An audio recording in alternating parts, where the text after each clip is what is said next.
David and housekeeping Alex and Jeff.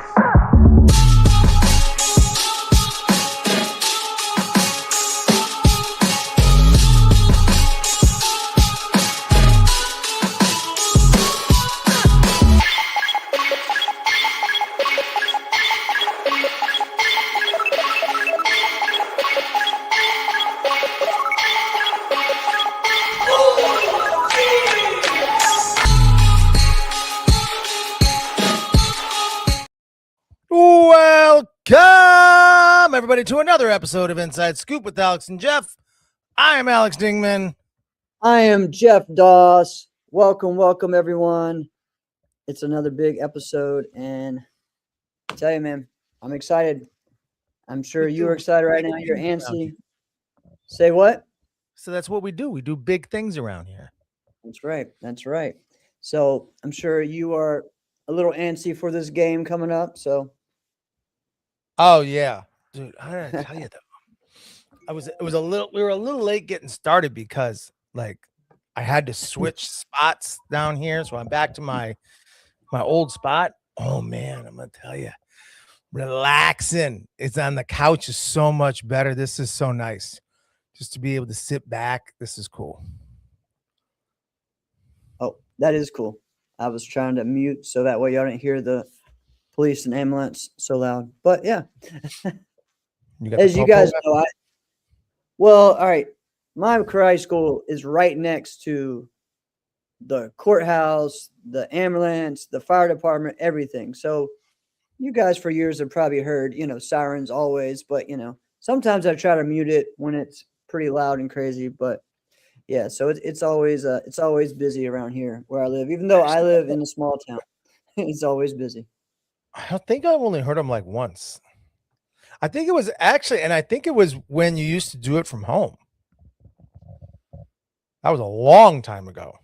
Like when I was in the apartment downtown. Yeah.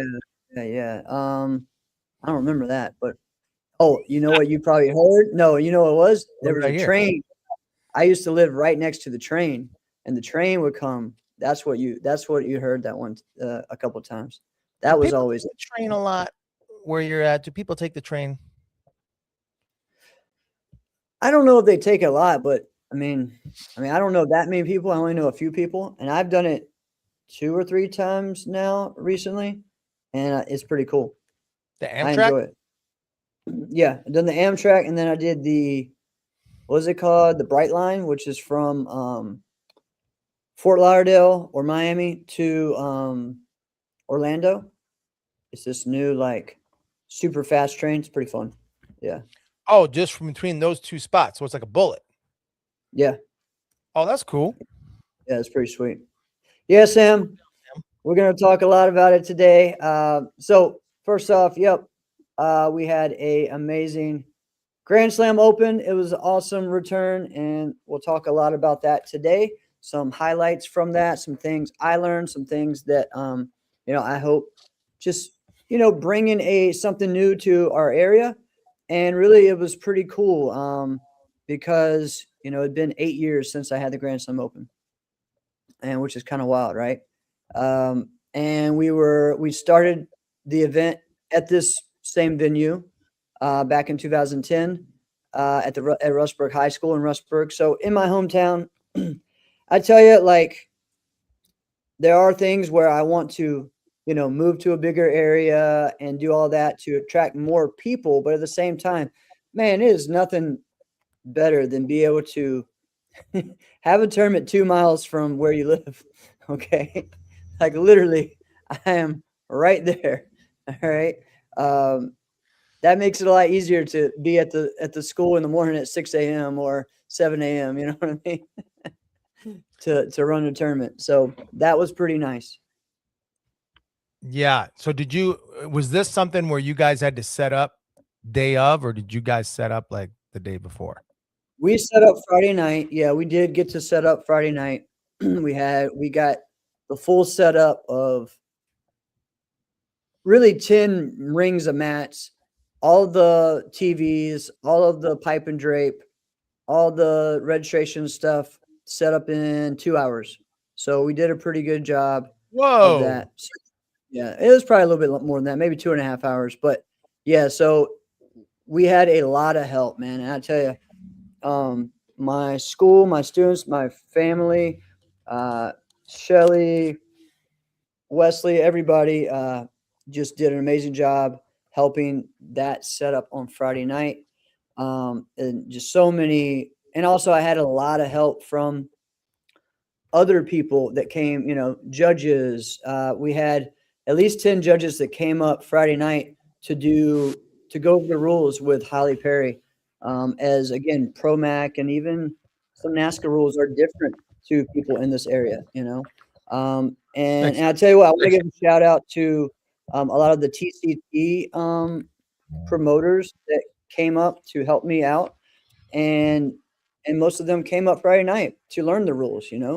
They are another local league that, were a lot of these tournaments were ones that I sanctioned years ago as part of the NBL and the SKIL. And, so it was really cool. As some of their rules are still like the old NBL rules.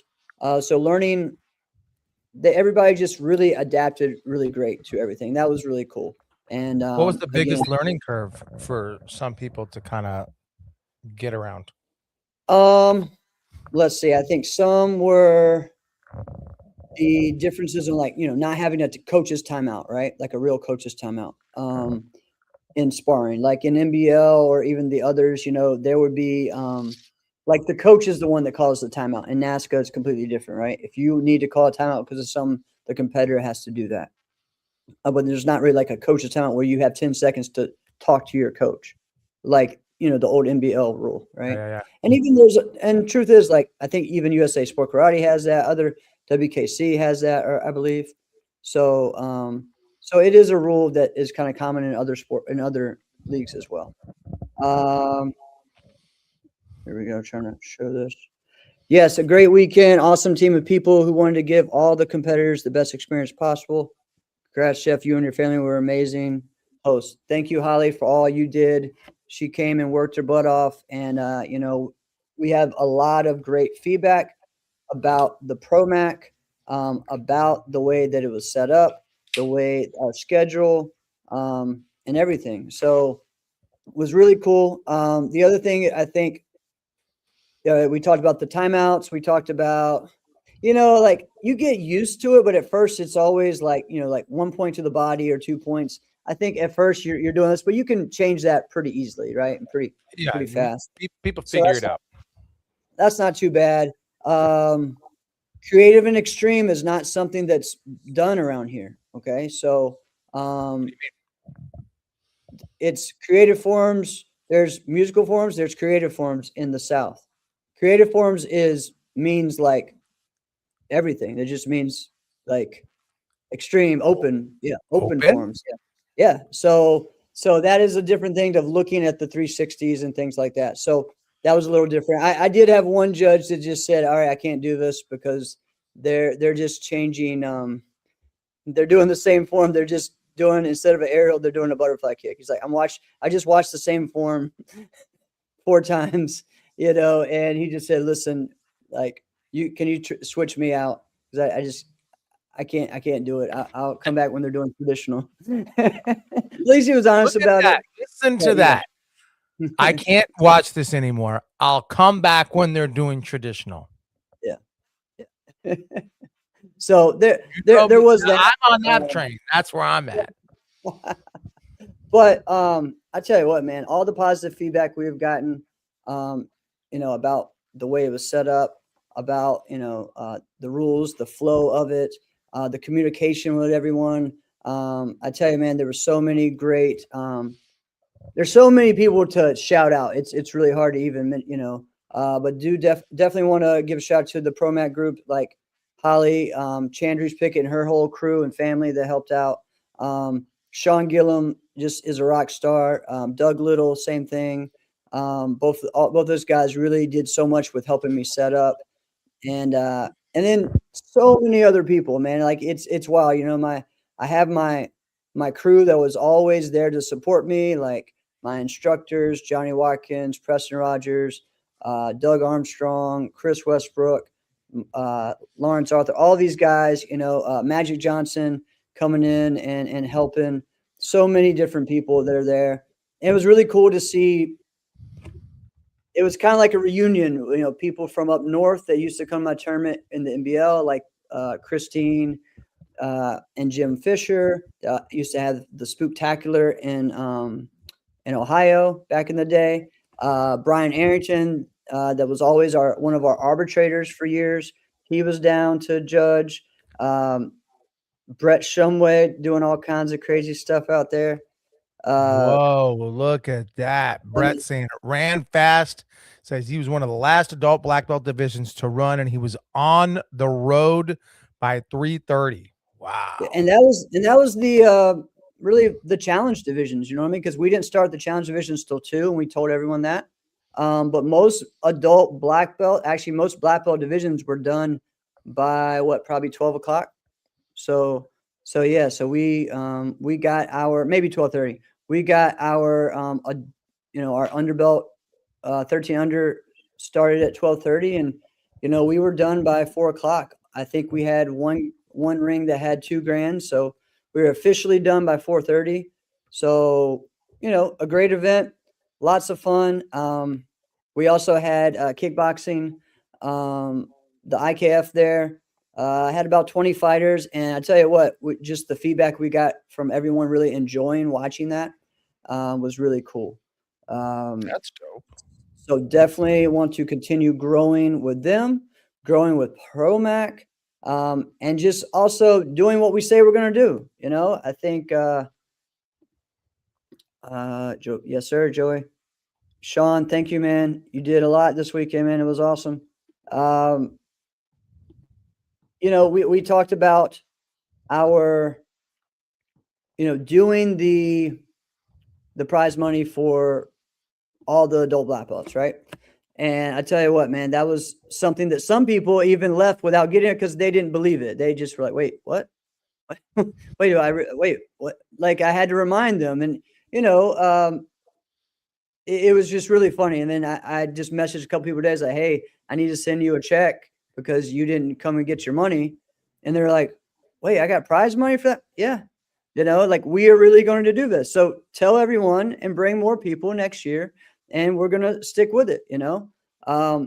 It's a rare thing, but it's like, hey, yeah, I maybe could have made $2,000 more by not doing it.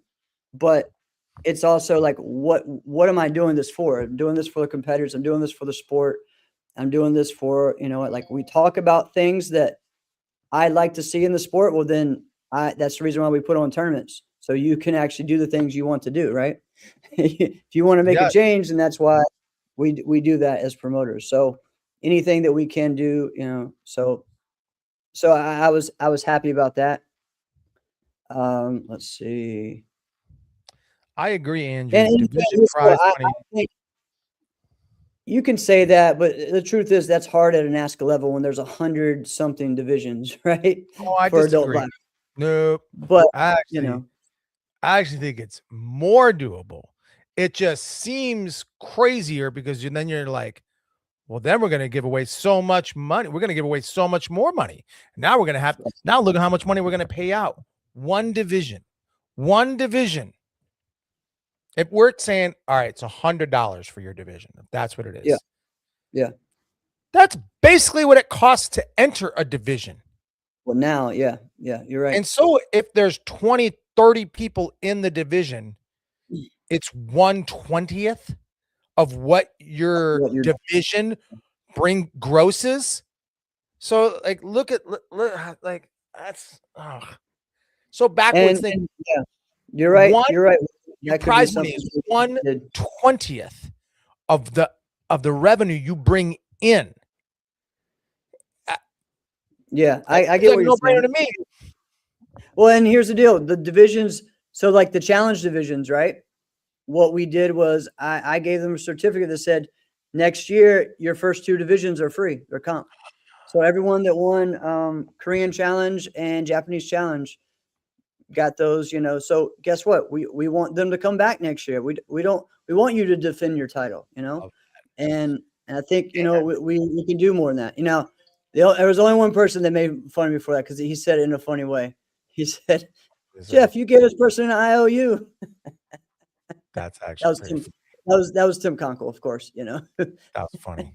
But it was funny. But Yeah. but if you look at that, it's great because there are some things that we look at. It's not necessarily like a knock or a criticism. It's just like an acknowledgement of like, oh man, I wish there was a way to already know who's going to be at the tournament, who's going to be there before you get there, right? Like, Yeah. I'm looking forward to the T-Wolves playing the Spurs tonight.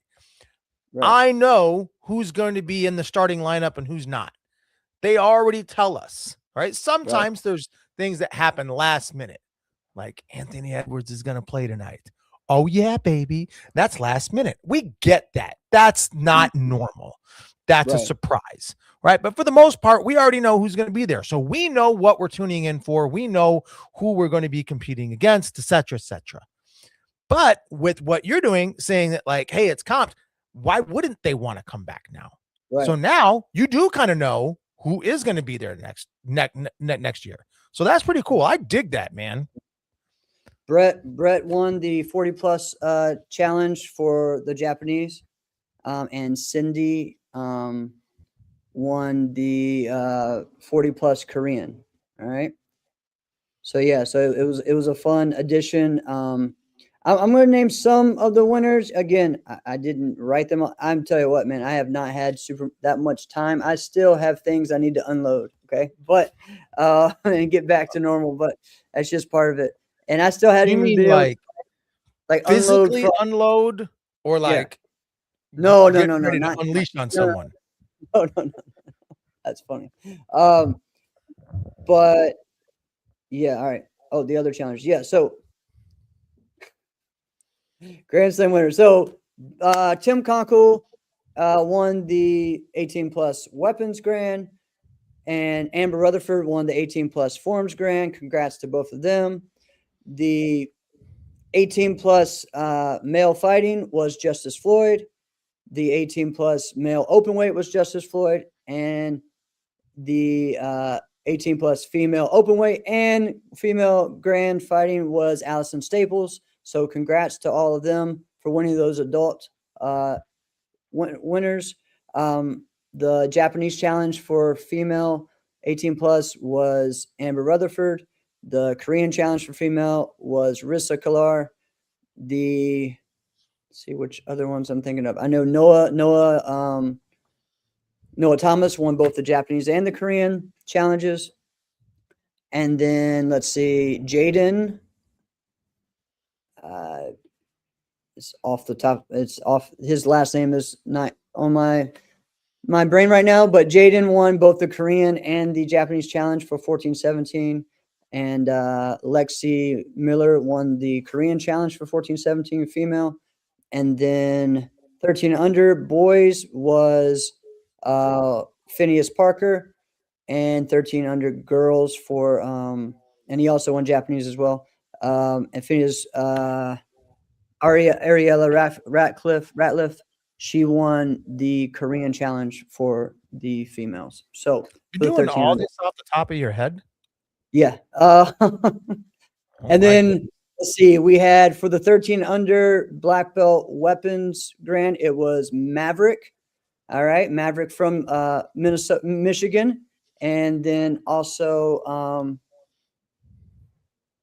help me out here, guys. The 13-17 was another girl from Michigan. I don't know why her name is slipping my head. I see the face right now, but she won the forms grand.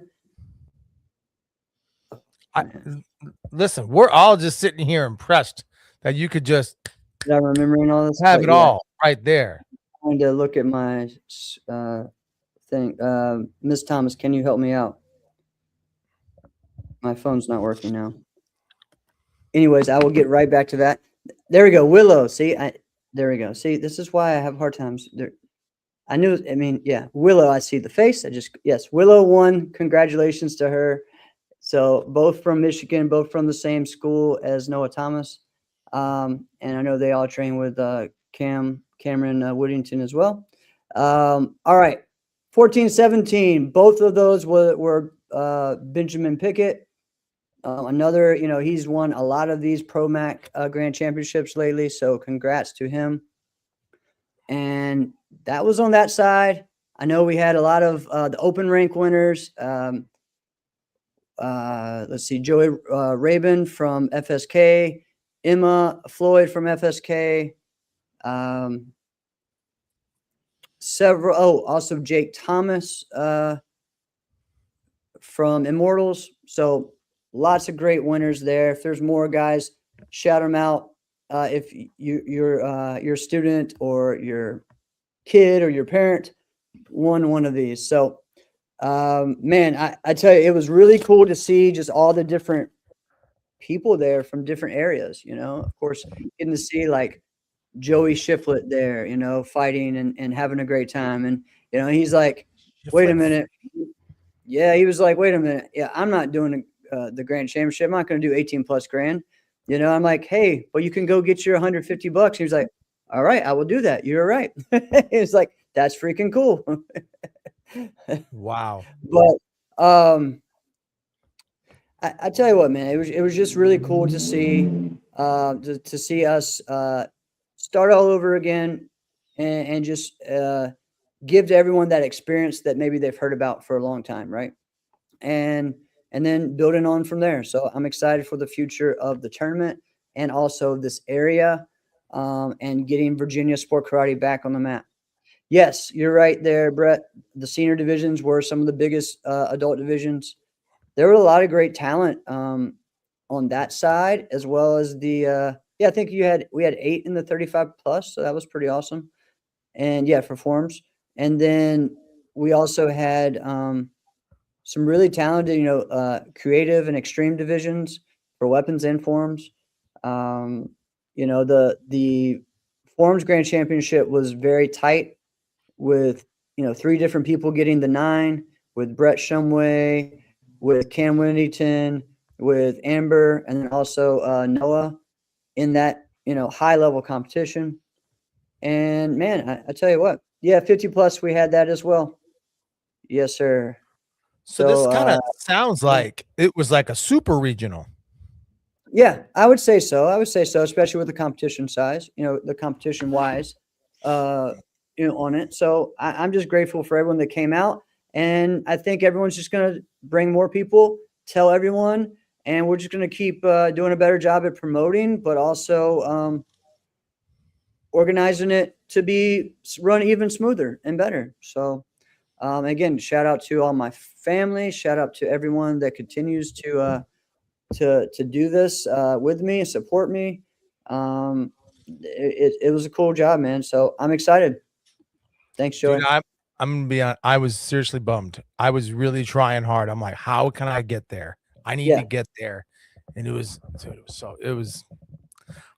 don't have like the easiest place to just fly into last minute. No, I don't. That's one of the problems, that makes that. So I got to decide that. But I feel like for me, that's one of the things is, okay, do we switch the venue next year or do we keep growing where we're at and then get to there? Don't take a big jump until we're ready to, until it's absolutely necessary, And at the same time too, I'm at this point now where I like to do, I think, we know how to do this in a healthy and a strong way, that I can do multiple tournaments at this level and do well and grow the sport in my area and grow the, with people like Chandries, who's going to have a tournament in Greensboro, with some of the other people. Does Alex ever come outside? I love that. I just stay here in my basement all day long. That's what I do. I just do karate and mix tracks. This is what I do. Actually, what's funny is that the guy that did sound, he's talking about doing more things like what you do. I said, all right, well, let me talk to one of my best friends who does this for a living, and I'll get you some ideas on what to do. So oh, he's like looking for gear and stuff like that. Yep, gear and stuff, and yep. So he's a guy that does a lot of like the foam, like the kids' foam parties and the bounce, different things like that, different parties. And now he's getting into the wedding DJ type thing. So Yeah. I would not Um, do a foam party. Not at all. That sounds horrible. Yeah, Brett, you're right. Yeah, we do have more space in that gym than we actually use. So like there's a lot to do there, you know. So it's pretty cool.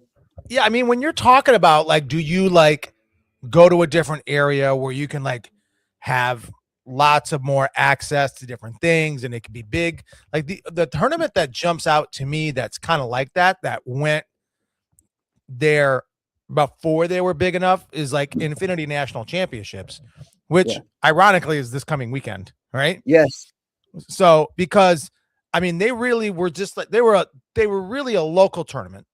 Yeah. And they had a few outside national guys and ladies that would go, but they're in a space that if they increased their competitors by 3,000, they could stay right there. Yeah, exactly. Yeah. So it's I don't know the deal that Mike and Jeff have with the Kalahari Resort, but it's got to be a great one because it's pretty cool.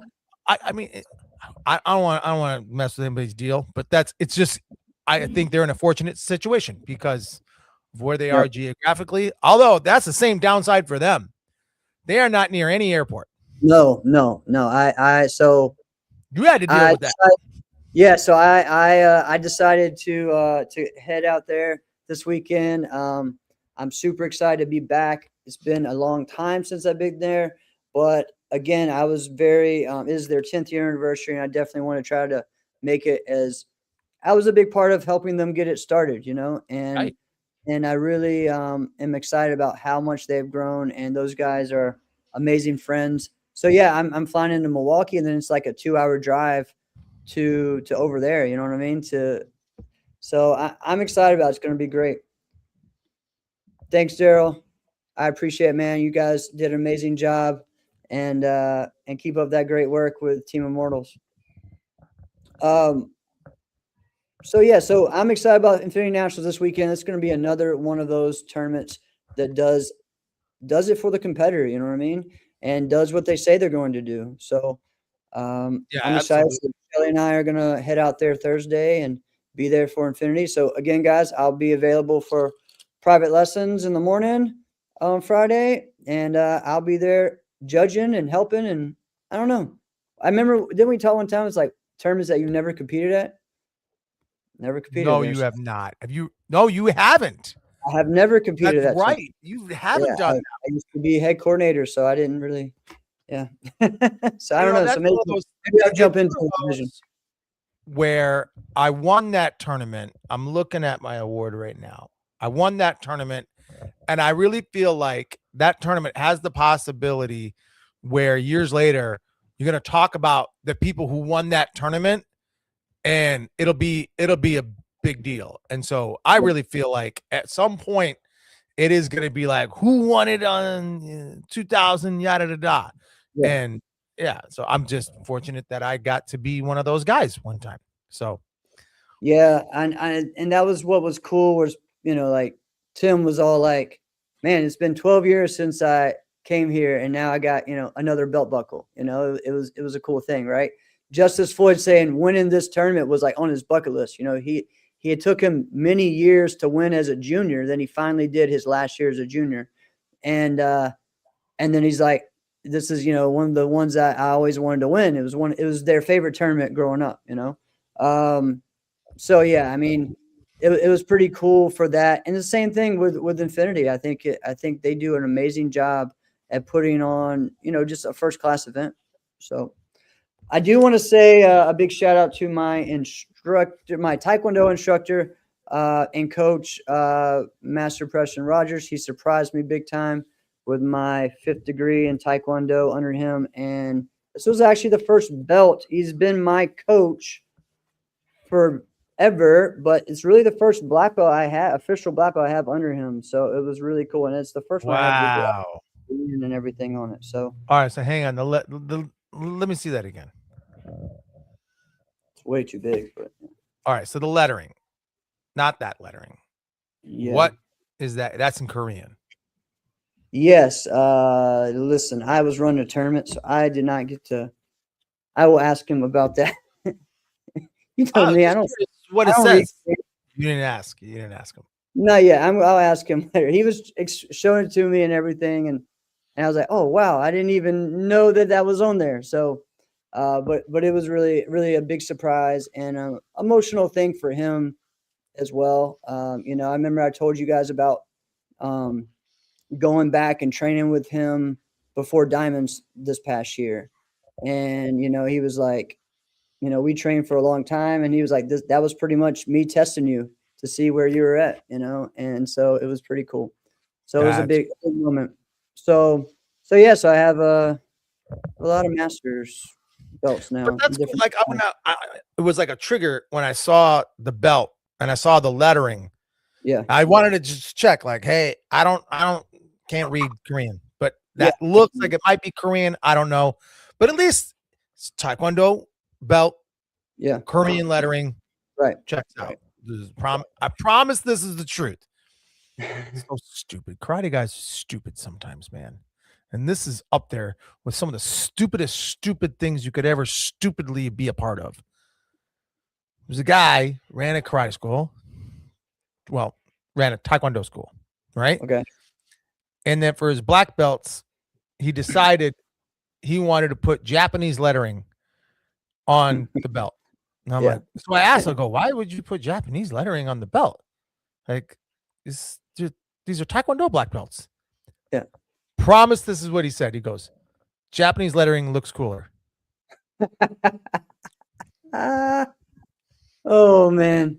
That's And I'm like, hilarious. number one, you can't read not one thing of any of this. You don't know what is what. You have no idea. You just crossing fingers and putting blind faith in someone else. I get it. I would do the same. Yeah. What do you mean it looks cooler? You can't even tell the difference. And if you can tell the difference, that's even worse. Even worse. How stupid is that, right? Oh man, that's crazy. That's crazy. The same person also decided, he was like, I think the word comma is spelled wrong. I'm like, no, it's not. That's the way you spelled comma. Yeah. K-A-M-A. That's what it is. And he goes, that's dumb. That's confusing. Let's just spell it like the punctuation mark. What? You're going to do what? You want to spell? Like, it's not like you're making something up. It's not like it doesn't already. I feel like this person needs to get called out. Oh man, I would love to call this person out. There would be, and this will tell you guys that I do bite my tongue.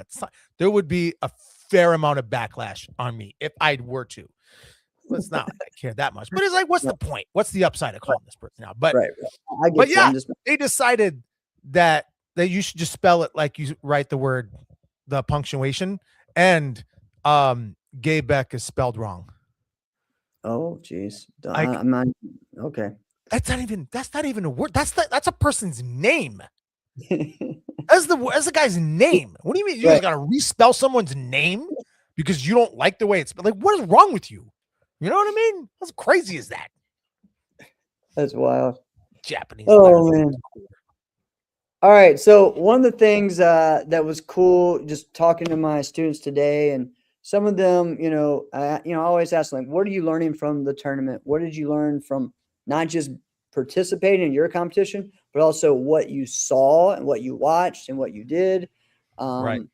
And, one of the cool things was, several of them said, I learned how to grow from a loss and from losing and from, and so that was really a cool thing. And also they said, because here's the deal.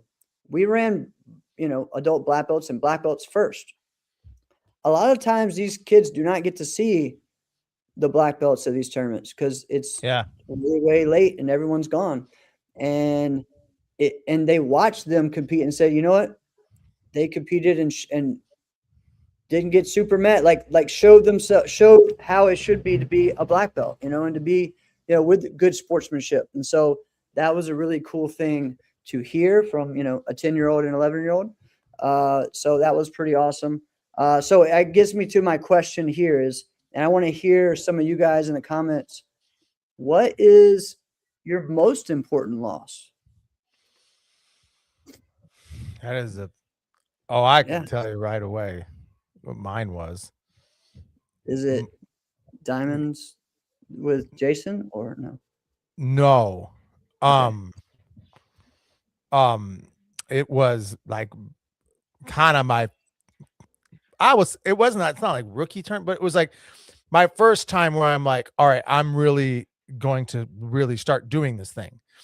And it was at the New England Open lightweight grand. And Oh, I okay, yeah. got With owned by Manny Reyes. I got owned Reyes, 10-0. Right. Yeah. And that was an important, because before that point, I didn't know if I belonged. And in that, and when I won the division, I thought like, oh man, I got something going on. And Manny immediately humbled me. Right. And I was like, I still don't yet know if I belong, but I know I have a lot of work to do. All I could do before that point was score points, but I couldn't I couldn't really win, right? I couldn't win a championship, right? And Manny let me know that like, no, you can't, like you want to win and be the last guy, like you have to be that much better. And so, yeah, it really, that loss put a lot on me. So, man, it's really hard for me to say because I had a bunch of losses, a bunch. I think, there's some that were wins within the loss. You know what I mean? Like, we talk about, the Diamonds performances that I've had with Moon Moo. We've talked about, just I think everybody won with some of that loss you had. Yeah. I think some of my performances on the US Open stage, I think were those, like that 2015 ISKA. I think the last 3 years were all that way to me. So I think those were ones of that. But as far as the loss that really maybe like shift and make me understand where I wanted to be at, it was there's several that, and I think we've shared some, but I will say this one at the Canadian Open in 1999 was where I should have won that grand. Okay. That grand was mine to win.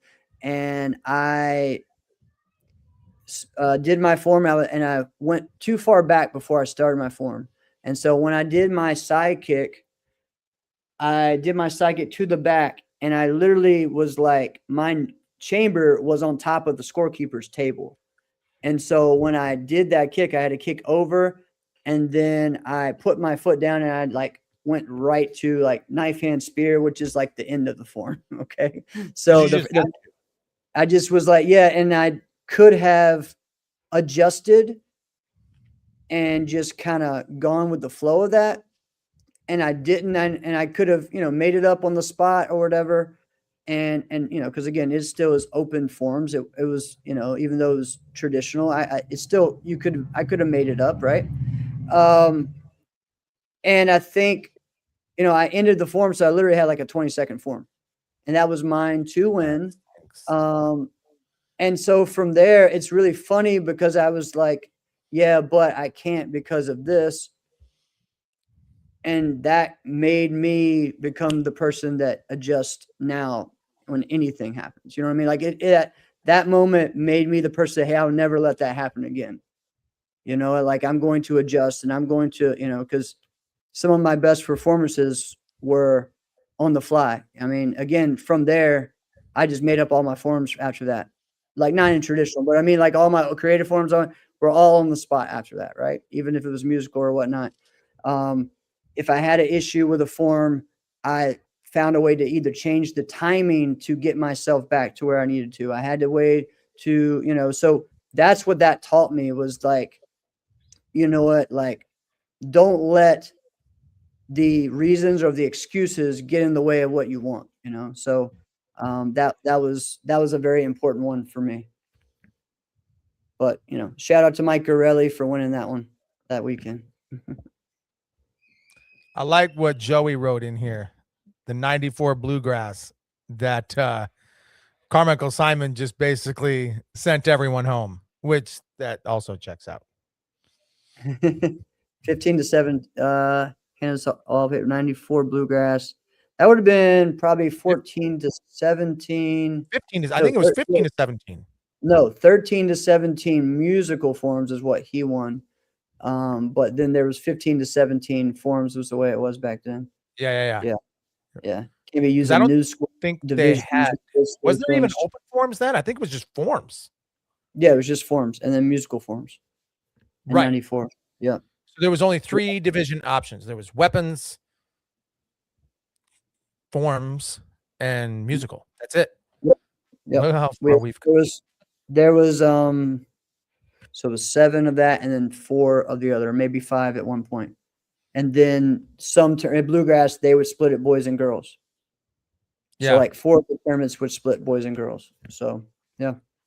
And it depended on the year too. But like Compete always did, and Bluegrass always did, Diamonds always did, and then Battle started doing that as well.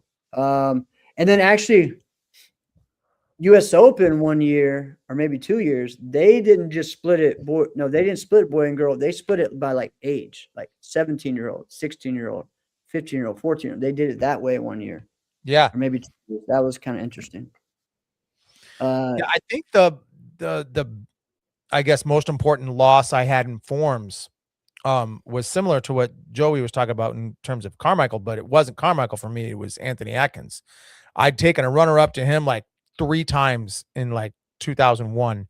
And then I did not have the presence that Anthony did. And then one time, like the next year, I thought like, man, I think I can get one on him. And Anthony just came up to me and he goes, dude, what is wrong with your landing? And I got pissed off. I'm like, what the heck are you talking about? Right? And he's like, why are you trying to land? Keep trying to get up. I'm like, it's easy for you to say. I mean, you got pogo sticks for feet, man. What are you talking about? But he kind of walked me through and he's like, when you're that high and you're trying to land, you can't. It actually messes up your. I'm like, oh, okay. So I took some L's to him that really helped me because I thought I was closer than I was, right? Yeah. And I really wasn't. And sometimes that happens. People will beat somebody and they won't really understand that you beating that person didn't really have much to do with you. Does that make sense what I'm saying? Yeah, I understand what you're saying. So like, all right, personally, I beat David Douglas. That did happen. Yeah. That didn't have much to do with me. All right. I had a great form. All right. Yeah. I had my best form. David didn't bobble, he didn't mess up, but he definitely didn't have his best form. So me beating David, while I had to go out there and I performed and I did great, but me beating him had more to do with David than it did me. Right. So I think sometimes we got to look at things like that. Right. And we inflate ourselves so much, or we inflate other competitors or students. They're like, man, look at you beat what so-and-so, which you should do. But also it's okay to say, yo, man, you're lucky you got out of that thing. Because really, if he would have done his true second half of that form, no shot. What's wrong with saying that? You know what I mean? Right. I got you. Yeah, Brett's saying 2008 Cooper Day Classic against Jason Borelli.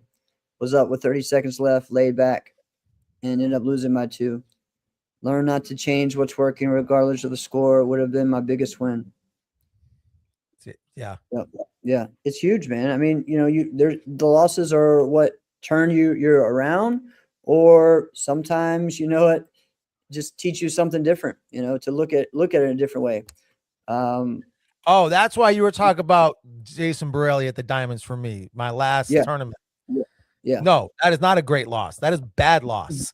I know it is a bad. I didn't say too many. I didn't say great loss. I said most important loss. But yeah, that was one of those rough losses, right? That was a rough loss. We can take this and go like worse losses, or like most, because I'll say, for me, another important loss was the 2010 musical weapons division at Super Grands 2010 because I lost that in a tiebreaker.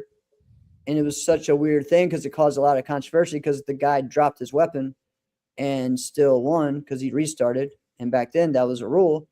And so then we tied, and then somehow and that was when I debuted pulling the nunchuck out of my, so of course in my tiebreaker I didn't do that because it wasn't a surprise anymore, right? But it was just a weird thing on that. And so the whole night I'm just sitting there like everyone telling me that I got robbed and all this and that, and I should be upset and I should just walk out.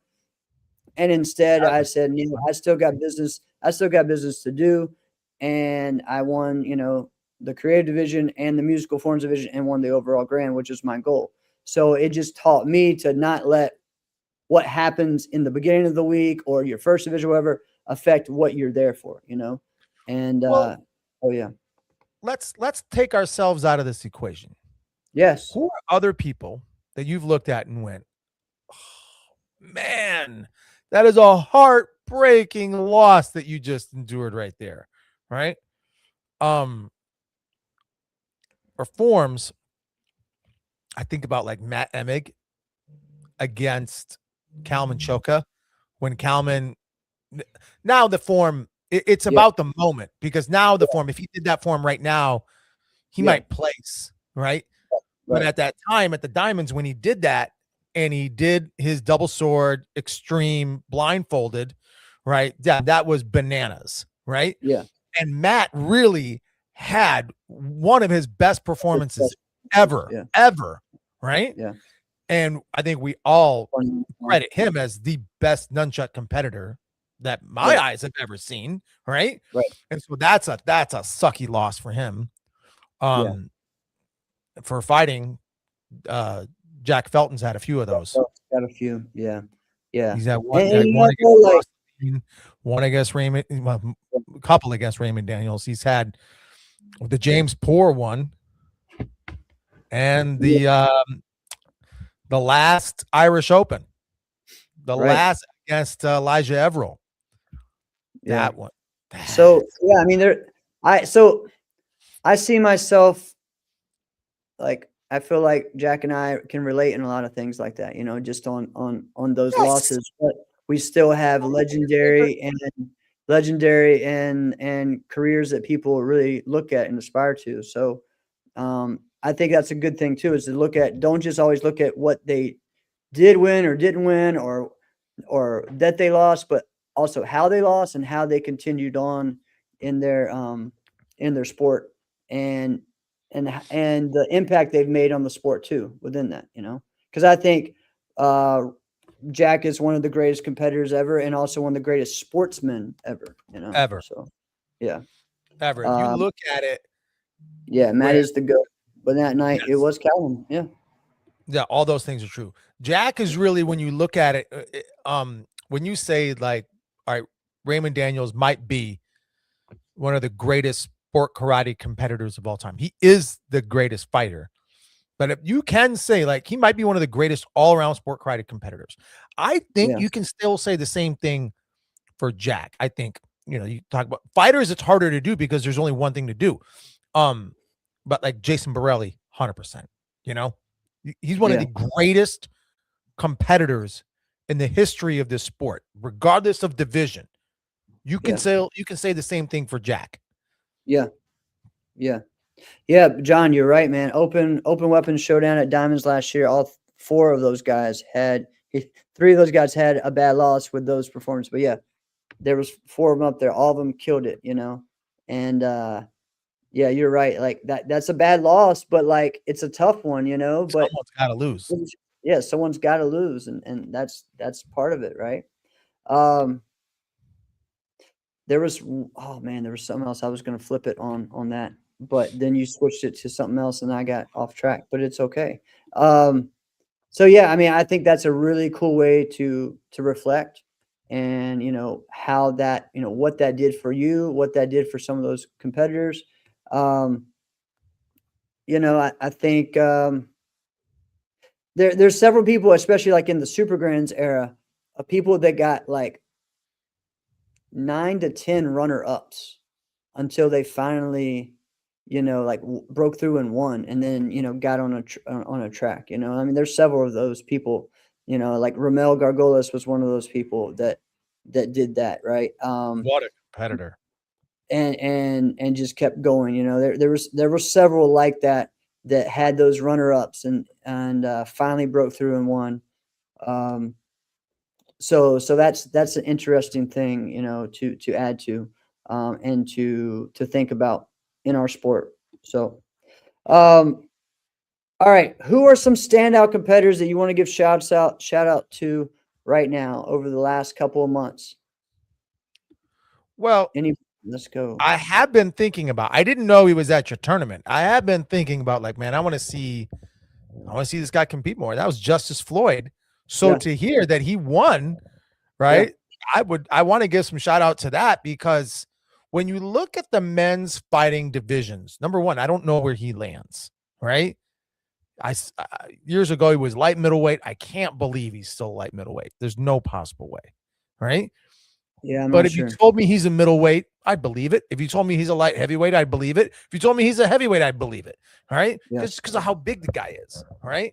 So he's really kind of an enigma. And I think his style of fighting is one that is refreshing. I think it's good to see a little bit more of. I think the only person that really kicks as much as him now is like 7 inches shorter than him, right, Enrique, right? Yeah. Well, I shouldn't say it. The person that kicks as much as him who's wildly successful. I should say that, right? Yeah. There's lots of people who kick that much, but who are ones that we would know and ones that we would talk about because they win. We would say Enrique.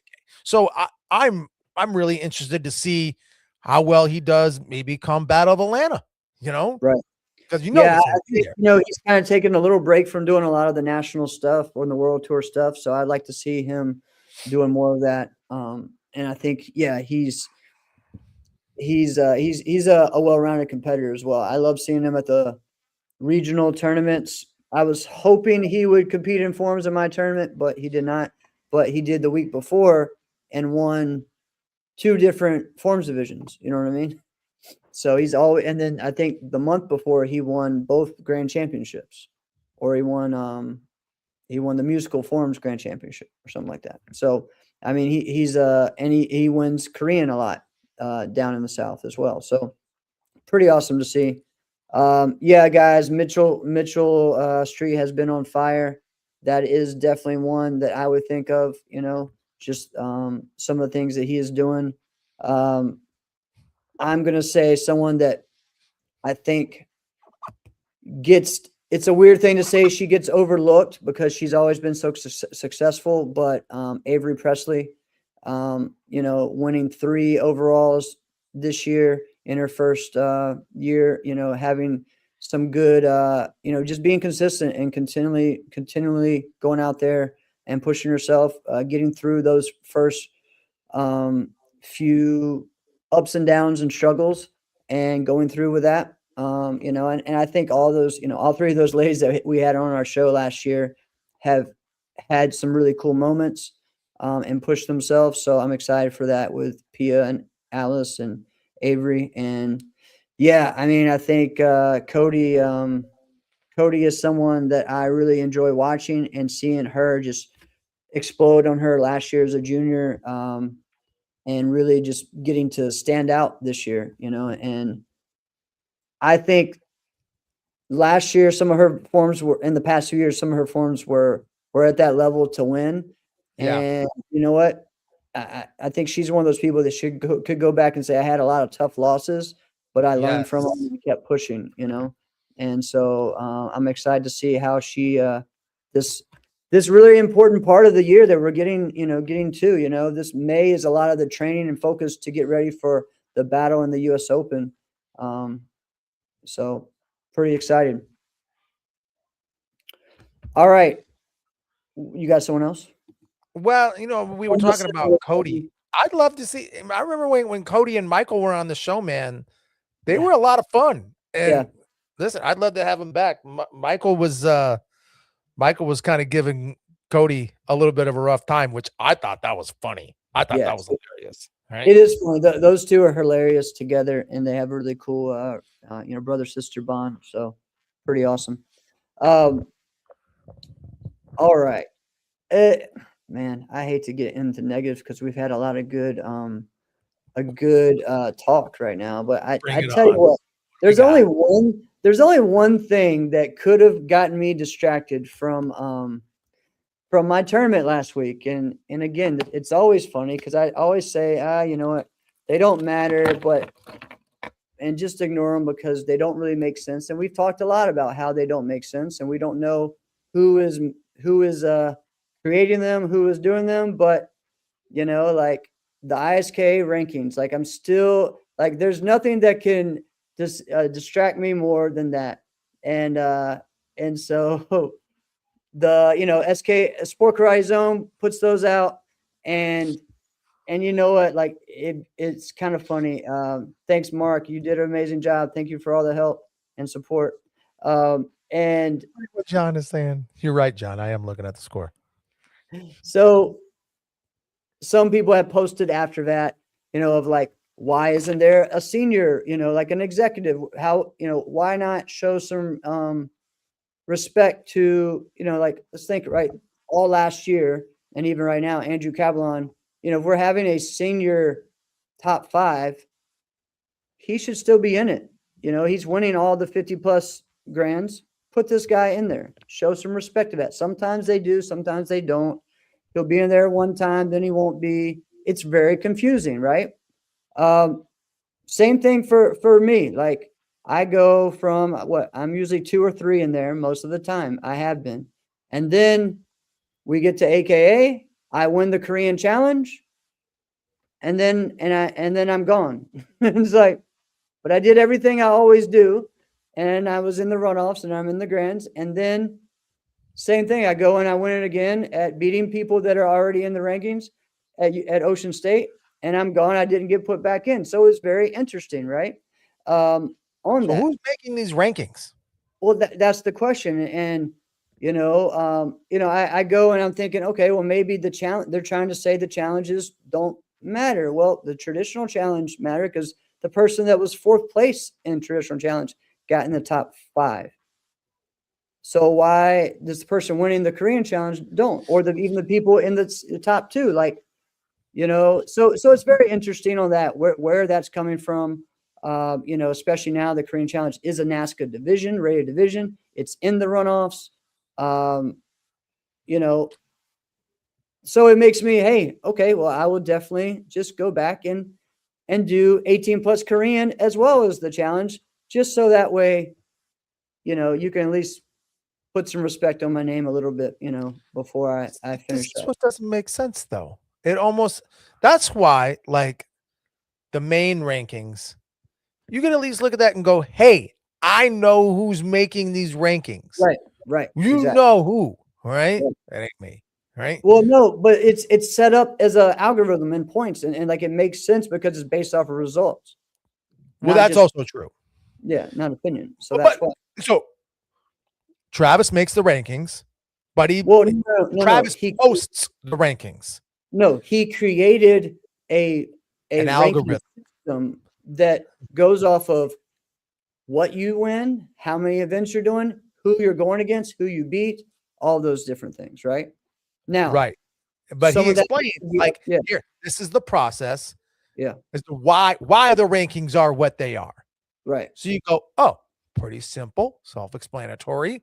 So we're Right. like, what the heck? How come I'm not on there? This is why. Right. And it's and not there is just, no answer for the hey, this one tournament that none of those people are at, this guy won, and now he jumps everyone else that he's never beaten before, because that has happened on these rankings before. So that part is very confusing, right? Yeah. And again, I just think we all need to know a little bit more. I had a parent call me today, one of my private lesson students, and it's like, what are these rankings? Because I've seen my son's name on it sometimes not.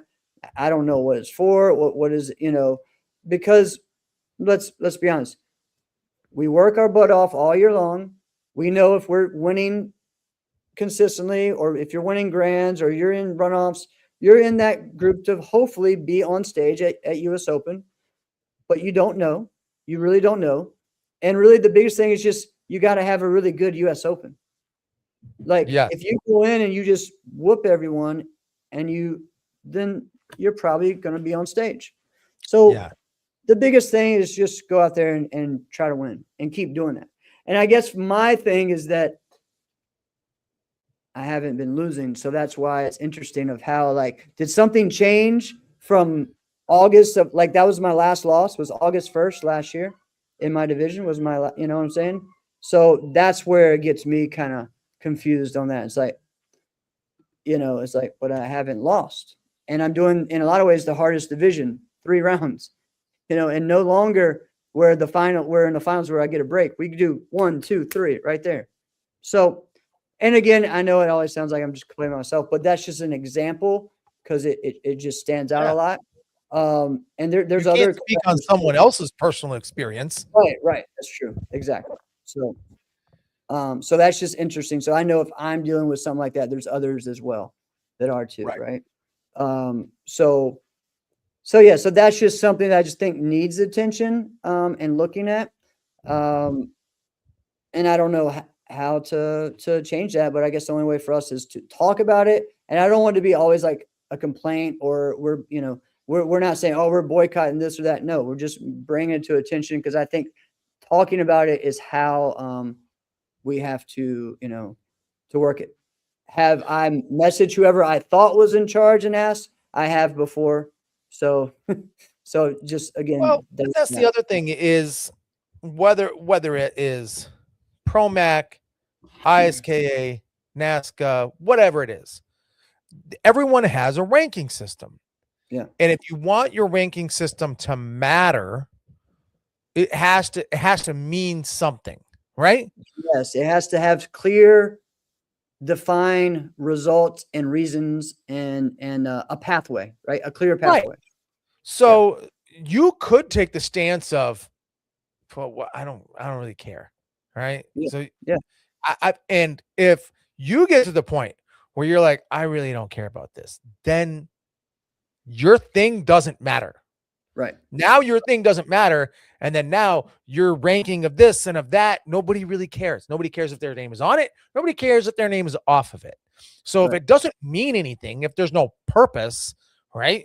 What does it do? It doesn't do anything. It's just someone saying you're number 2, you're number 3. And then what was the point? So they got to figure it out. Otherwise, it's not boycott. It won't be a boycott. It'll be worse than a boycott. A boycott means we wanted to go here, but you made us angry, so now we're not going to go. Right. This is apathy. It would just be like, you still here? You still exist? Right. Oh, yeah. I forgot about you. Yeah. That's worse. That's true. That's true. Spot on. How many people ever say I'm spot on? Oh, thank you, Brett. Thank you. Yes, no one ever says I'm spot on. I think I am, but no one ever says it. All right, a little shout out to guys that are putting on a workshop at the end of the month. Champions SMA workshop. We got Rudy Rainin, Steve Tirada, Mackenzie Emery, Shaheen Jahanbakhsh, and Jack Felton, all putting on another great workshop at Champions Martial Arts in California, May 31st. So again, shout out to those guys. And it's pretty cool, just to see them giving back and being involved on coaching. So love seeing that. Is this like an in-person thing? Yeah.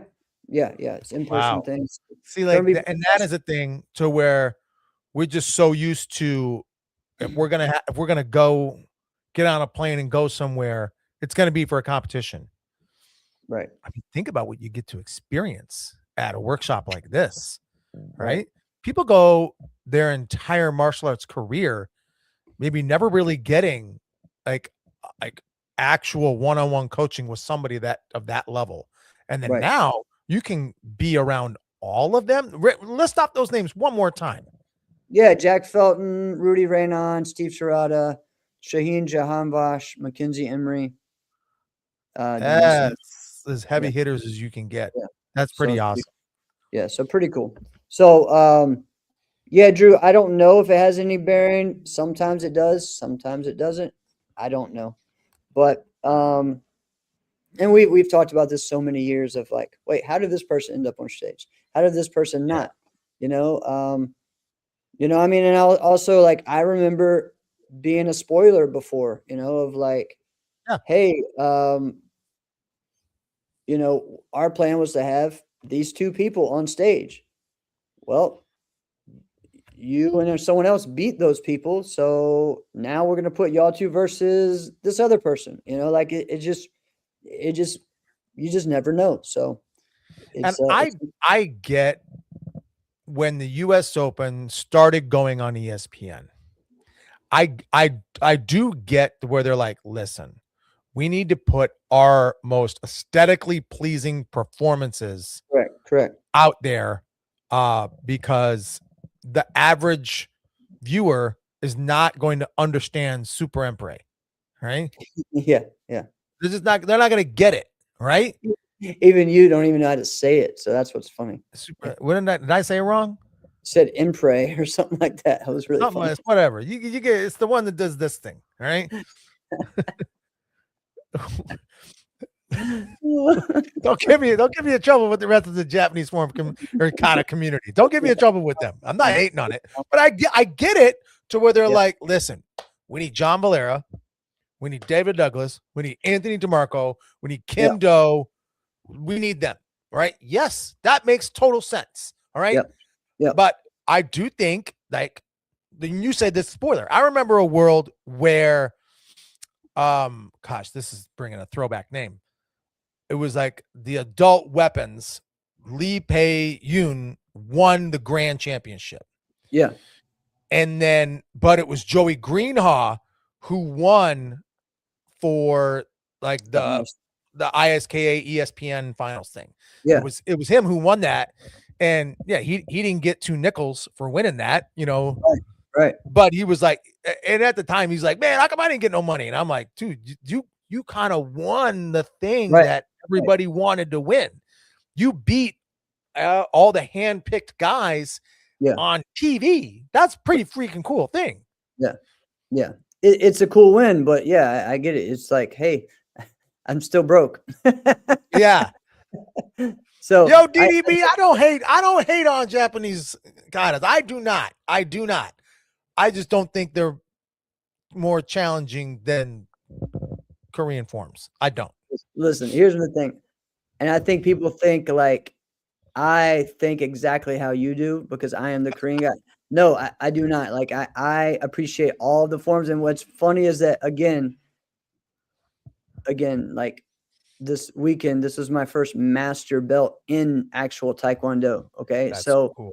So I have a Shotokan 7th degree. I have American Karate Taekwondo, American, you know what I mean, 5th degree. I have a Taekwondo 5th degree. I have a WT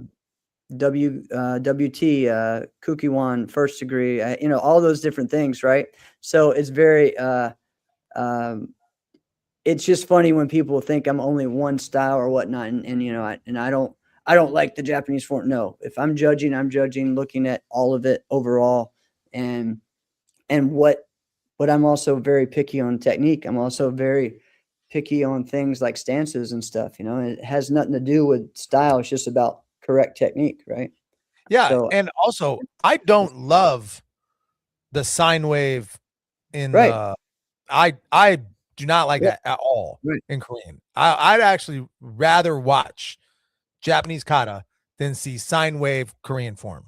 That bothers the heck out of me. You know what I'm saying? I know. Don't get me started because all my videos of me competing, I get the hey, so I have a question. There's karate. Why don't you just do karate instead of a bastardized version of Taekwondo? That's what people tell me, and I'm just like, the way I'm doing it is actually the traditional way. It was the way that was done before they added the sine wave. So yeah, whatever. But at the same time, I've learned from those guys too. I don't trash what they do in ITF because I learn it and understand the usage of it and why it's applicable. But I also the same way with, you know what, same thing with the Kukkiwon forms. They were not done like they are now. Okay. That was a new thing. So like you can't say this or that, or you guys are ruining this. No, like, you know, so that's another thing we'll go back into the Adidas stuff that's coming up. I'm excited about that because that is really one of the best ways to show the traditional part of what it was before it got to being, this is exactly how you have to do it. And we have this and this, and, you know, like explaining some of this to all you guys may be very hard because, and it may take too long. So I'm not even going to do that this week about how Sport Pumse and ITF tournaments are. But, you know, I'm excited to be a part of the Adidas league and coaching and helping pick a team, but also, you know, there will be some, you know, some spots for the ISK championship stage spots for that, right? So I'm excited for that. The Cookie Monster form, asking for a friend. Cookie one. That's funny. Actually, the higher level difficulty are technically harder, but it's just not just technical. TDB, You're right. You're right. I'd also think that sometimes there's a different way of having power, right? And I think that's the hardest thing right now with me competing against, again, I mean, of course, also you add in the age, right? But me or someone else in Taekwondo competing against people from a Japanese or Okinawan style is the way that power is created is different. So you also are talking about uniforms being different too. So let's not even get into that because that's a whole nother thing. Well, let's lean into that though, Jeff. I mean, when we look at Japanese Okinawan competitors, I think as far as power, like, yeah. Well, who am I thinking? Oh my What, gosh, Mason Stowell? Mason Stowell, one of the most powerful I've ever seen. I mean, I think. I can't vouch for everything. One more, hold on, time out. Shout out to Mason for getting a bronze medal over. I think he was in Spain. Congrats, man! And congrats. He probably should have even was that close to doing even better than that. So wow, awesome. Yeah, and Ariel Torres, like, that is he's probably the most powerful that I've seen. But I can't say that like, oh, I didn't watch Sonny Ono competed. I heard a lot about him, right? But I don't know, right? So, but let's talk about that though, Jeff. Powerful Korean forms. Not really said a lot. Who's got the most power in their Korean forms right now? Or maybe who's the most powerful that you've seen ever? I'm trying to think of this, man, I don't know. Yeah, that I guess it depends on what we're looking at. It's a different type of power, right? It is. So again, I feel like that's what always has separated me from everyone was that, of course, the technical ability that I have and the clean technique, but I think I have powerful kicks, not place kicks. So I feel like that's what's helped me as far as some other people. Mitchell has a lot of power, so I think that's what's helped him win Korean as well as the Japanese divisions. From in the past, I mean, you got to look at Marcel. Definitely, that's what that's right where my head went. I'm thinking of you, and I'm like, is there anybody more powerful than you that I can think of? And I kept like, is it? Yeah, is it? I think Marcel, but Marcel's got a different kind of power. Oh yeah, it is. Because Marcel beefier than me. Well, Marcel is those long stances that will not move, right. And he'll generate power just without moving anything else. Will generate a ton of power, right? Yeah, that's true. Yeah, I think so. George Chung was a different type for me. Form. I actually think so. Another powerful one is Edgar Cordova. Was really powerful. Okay. And a lot of people, yes. And this is another one. Ron Kane. Thank you. Ron Kane might be the only ITF former sergeant that I was like, wow, that's different. And he's super powerful. Right.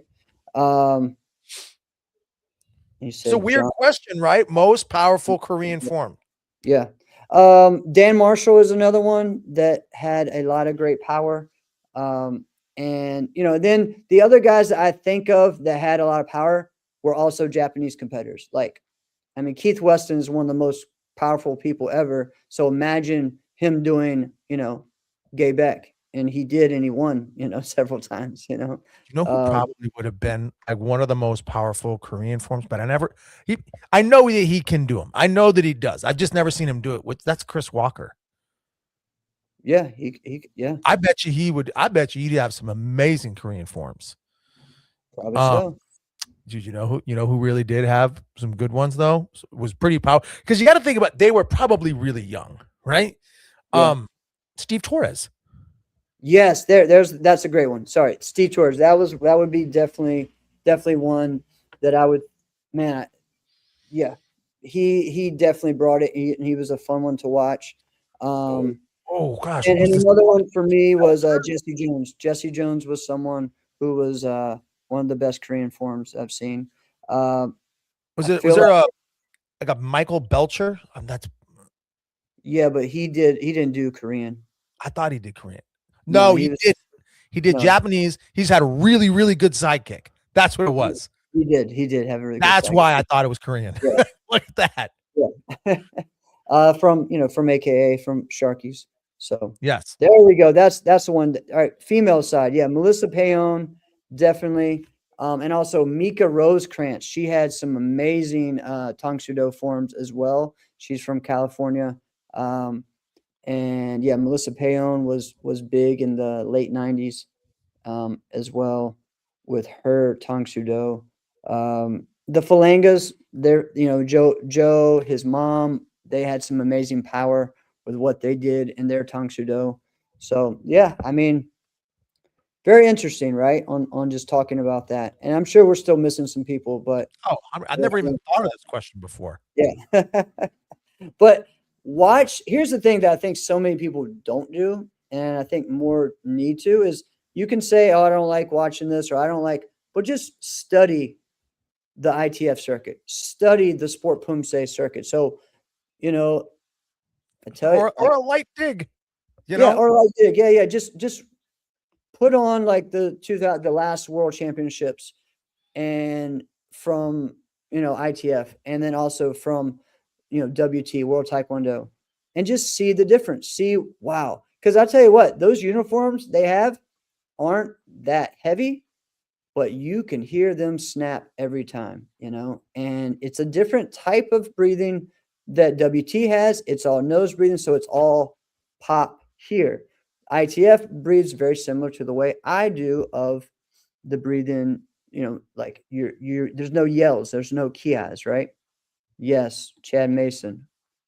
I've only heard stories and I've seen pictures of how intense he was. I never really got to see his Korean form in person, just his musical form. So thank you, Lindsay, for all your help. Excited to see everything. And thanks for all the support. And I'm glad you're able to make it as well. Dude, can you hear my house like shaking right now? Dude, it's crazy. Like your kids are going crazy right now? Bananas, right? Like it sounds like there's like a bulldozer in my living room upstairs. All right. Why are they still awake? Because they're watching the T-Wolves game. Man, look at it, 1-point game. Let them go, fellas. That's funny, Brett. Yeah, I don't really think I always wanted to see his Korean form, but I never got to. So that was interesting. But he's still someone I looked up to because I got to talk to him and talk to him about Korean so many times growing up. And so I learned a bunch from just some of the advice he gave me and also when he judged me. So it was pretty cool. But yeah, man, Minnie took the lead. Dude, so I'm trying to just observe and not watch. Trying hard. Oh man. All right. So this weekend I'm gonna be in Wisconsin. You're not, right? I won't be there this week. I want to. It would be that's a fun tournament. Yeah, so I'm trying to decide. I know that they told me they want me to. I'll be judging some Friday. I may try to pop into a division because I've never competed there. And I don't know, maybe I'll take your position of being the commentator, right? I hope you do. I hope this is what Thanks, I hope. This is what I hope. Okay. I hope you do that. You do all the judging Friday, you do everything. You coordinate, you judge on Saturday, but you're like, oh, isn't that the 18 plus Korean? We just pop right over there. And then it's you and Ben Jones in the final, and you beat Ben. Love you, Ben Jones. All right. But how cool would that be? Right? yeah, But you got to be commentating and then go, hold on, be right back. that would be fun. And I've done that. I feel like I've done that before, but yeah.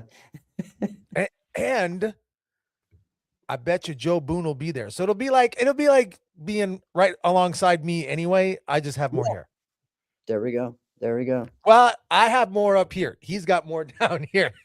Yeah, I know, man. He's growing that beard out, man. It's kind of wild. Yeah. All right. Any other special shout outs that, I know Joe has a fight coming up soon. Or he already did, right? He already did. He already Okay. won. Yeah. Awesome. It was a great one. And that was about a month ago. And man, I wanted to get there and go see it because he told me, he goes straight up. He goes, I think this is my last fight ever. I mean, think about it, man. Yeah. How old are we? And you go out there doing full contact MMA, Right. just Exactly. for the heck of it, right? Like, fighting 22-year-old kids, like, Right. dude, they're trying to end you. Yeah. You know, Exactly. He's out there doing 360 round kicks in MMA fights. You think I'm kidding? I love it. I love it. Let's see what else. Oh, a shout out again to Amanda Duarte. Another episode came out of her TV show that she is featured on. So congrats to her and the whole crew of those guys that are putting on that show. And let's see. Again, we talked about Mason. A lot of our competitors from NASCA and from Sport Martial Arts that are out there killing it on different circuits. I mean, there's a lot of great things. There were some other events over the weekend as well. So shout out to those guys. And man, I don't know, dude. I'm just enjoying it, and we're in that time right now where everyone is training for the battle. I know we have in a couple of weeks Miami. We got some big regional tournaments. I'm excited to go and be at the Music City SmackDown for the first time at the end of the month in Tennessee. So we got lots. WKC Nationals is coming up. There's so many different things happening in our sport. That's June. It's usually 6th. like June 5th or 6th, something like that. I think it's the 6th. Yeah. Yeah, Well, it's probably a 2-day. So it is probably 5th and 6th. Yeah. So going to be great. And thanks, Joey. I appreciate it. But yeah, man. All right. Anything you got else? Wait a minute. Goat of Korean. You got it. I mean, at least Mount Rushmore. If you think Mount Rushmore. What? Ooh. Oh, we have like 2-3 extra minutes to do that. All right. Are we saying male Korean? We're saying Let's do male. Let's do male. Okay. Just and because we talked about you, we might as well. We're talking about in sport Yes. martial, like the open circuit, right? Correct. Okay. All right. So John Chung. yeah.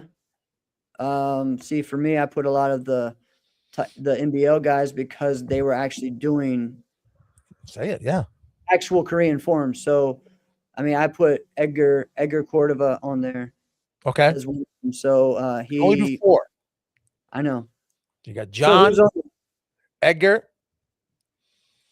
Who Okay. else do you? And I'm not putting myself on there, right? Why would you not? Let's just go. I think you absolutely have to be. Okay. Man, this is hard. I mean, I think a lot of people would put Marcel. I was just gonna say it, but it's hard for me not to put Bear Lobie in there. All right. What's the argument for Bear over Marcel? Just curious. Is how long he won, and then Yeah, also I guess that would factor. the limits, like the rules at the time. You know what I mean? Like, only 5 Kias. Because Bear did it in NBL, which actually had more handcuffs than NASCA. NASCA was you didn't even have to do a Korean form. Right, exactly. Yeah. Some of that. I mean, John Valera did the Korean division, and we know that there was no ITF, no WT, no PUM. No, he just did his forms. Right. So that's a little different.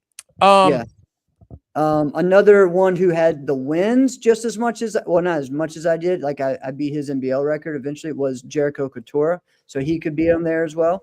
But I think actually there's one more that.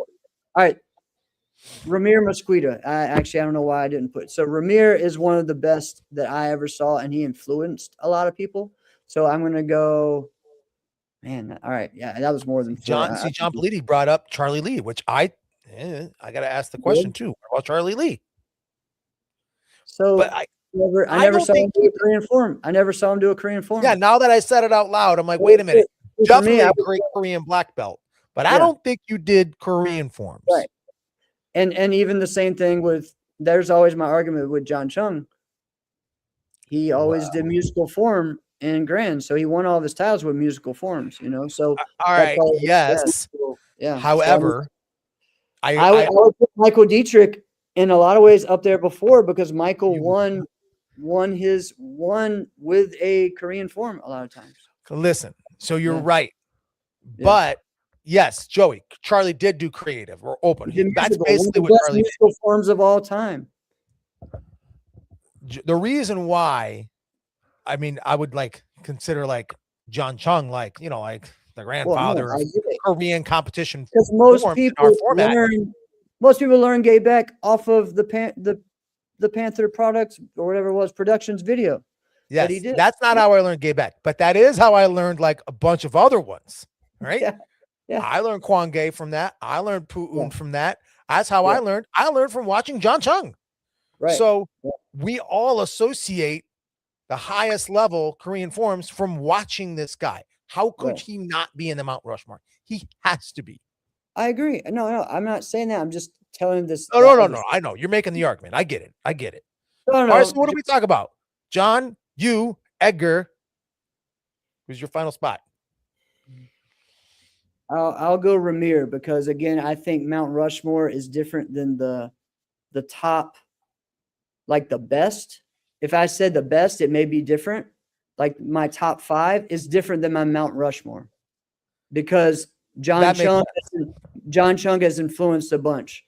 I feel like I've influenced a bunch, especially this era.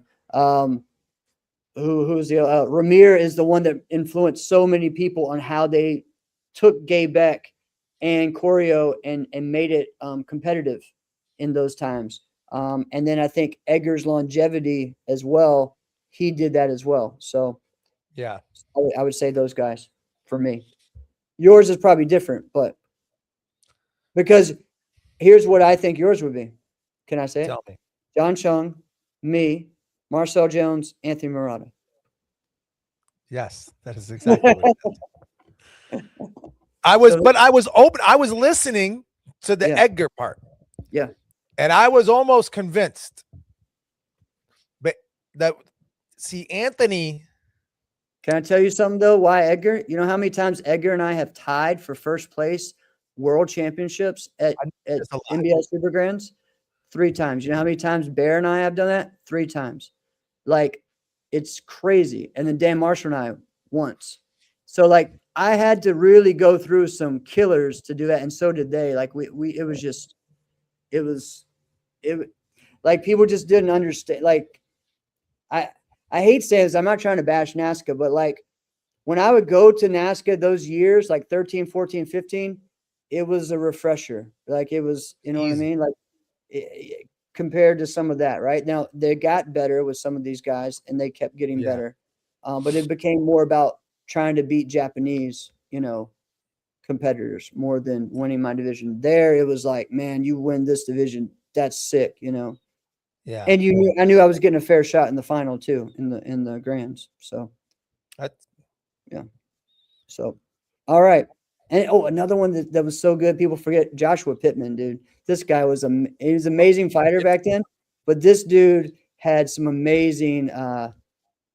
Dude, Chris, thank you. That is you're so true. Stanley Pham was awesome, man. People don't even know about Jimmy Pham's brother, dude. He won the Korean Forms division. I forgot what year.